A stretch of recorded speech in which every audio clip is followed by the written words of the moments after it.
Hey, welcome back, and thanks for tuning in. I'm your host, Johnny Freeborn. You're watching Central Valley Business, and our next guest is Carlson Vernon, and you're with Urban Crow Apparel. Yeah.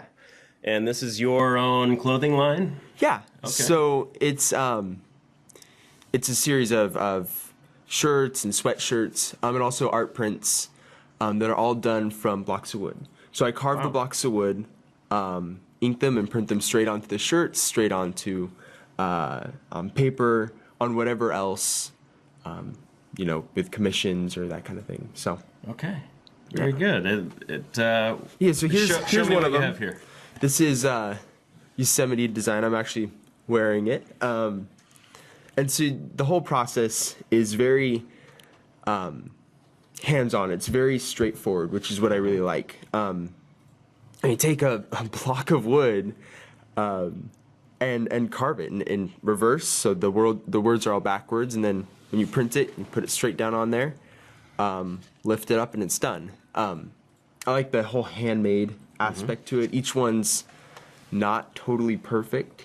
Each one might have, a bit less ink than the other one, or I might have used more pressure or less pressure. So there's a uniqueness to it, which I really like. Yeah, very custom. Yeah. That's great. Is anybody else doing it this way that you know of? Or? I don't personally know of anybody else that's doing this onto clothing. There's a lot of people who do woodblock printing or variations of it. It's an art form that's been around for a very, very long time. The Japanese did it. That big picture of like the wave and those boats and stuff. So that was a block print. Okay. And it's kind of coming back now as people start to do more handmade things. Wonderful. So, where'd you get your inspiration for this? I mean, this is a very unique style that not a lot of people are doing it this way. That's very cool. It started actually about 2 months ago. Actually, a bit before that, I started a printmaking class at Fresno City, which is a great class. Taught by Nick Sporer, and I started that class. I had never done any block printing, and this was actually my first. This one was my first project in the class, and I did it. And he mentioned kind of offhandedly that you can print this onto clothing, and I was like, oh, that's kind of cool.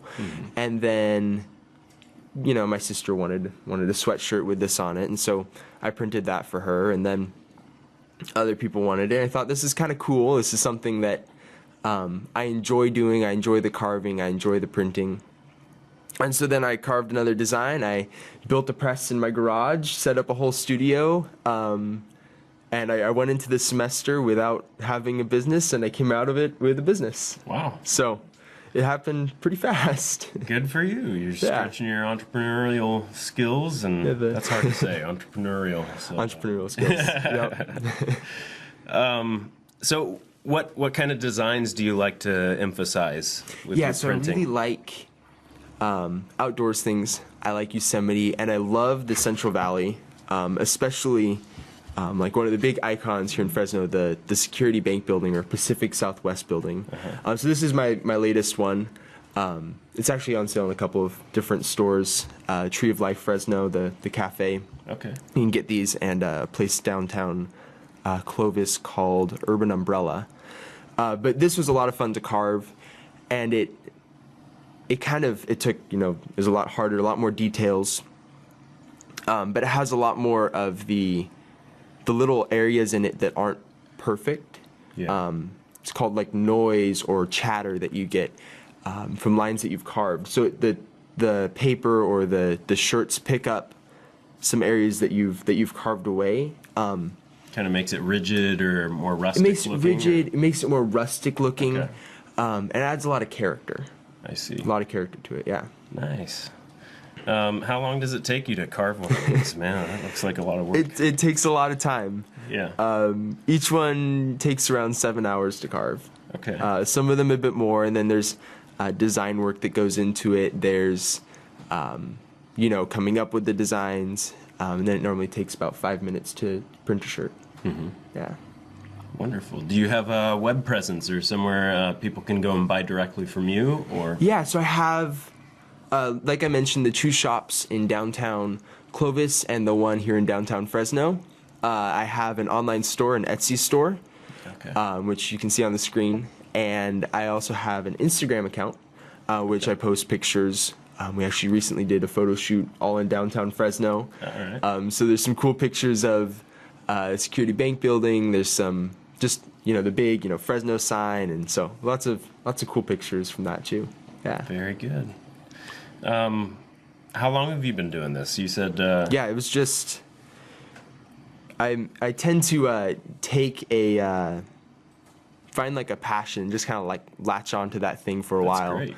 So it was, I took the class and I was like, hey, I really like this. Let's start a business. So it's pretty fresh. Yeah. It's new. Okay. Wonderful. There's a lot of challenges with it from the business side. Learning more about marketing and sales and managing all that stuff. That's often challenge. Difficult for an artist. Somebody that just wants to focus on their craft, having to market and put their materials out there. That's pricing's always hard. Dealing with people is sometimes hard. Right. But that's actually a lot of what I enjoy about it. Okay. I love the art side, but I really love the business side too. Good. The business keeps me from getting tired of the art, and the art keeps me from getting tired of the business. That's a good way to put it. So, I don't like to focus too much on one thing. I like it to be able to be a bit more broad, and so doing business stuff and art stuff helps me to do that. All right. Yeah. Well, it's close to Christmas right now. Do you have any Christmas or Hanukkah designs or? That's a part of understanding the market. I created a design which is actually on sale still on the website on Etsy.com. And it's actually discounted because learning how to understand the market, learning that maybe some designs aren't necessarily what people want as much. And so then you end up discounting them and selling them afterwards. But slashing prices. Yeah, but it's all part of the learning process. And this probably isn't what I'm going to be doing for the rest of my life. So I see it a lot as a learning experience. What else do you like to do? If you don't mind me asking. Yeah, no problem. A lot of art stuff and a lot of business stuff too. I was on a robotics team for 4 years, which I'm now mentoring. I've made costumes and prosthetics and puppets and drawn and sculpted and all that kind of stuff. And then on the robotics team, I did a lot of the business side of it, managing funds, fundraising, and so kind of taking those two different sides, those two things that I like, and combining them. This is obviously one way that I can do that. I'm sure there's other ways that they'll find that might be a bit more long term. So good. Yeah. Well, it's good to see someone pursuing their passion. I'm glad you came on the show. Yeah. And I hope you guys check out this Etsy. What's the Etsy page again? Urban Crow Apparel. Urban Crow Apparel. Yeah. Make sure you give some support to Carlson. I'd appreciate it. Yeah. All right, Carlson. Thank you for coming on the show. Yeah, no problem. All right. We'll be right back.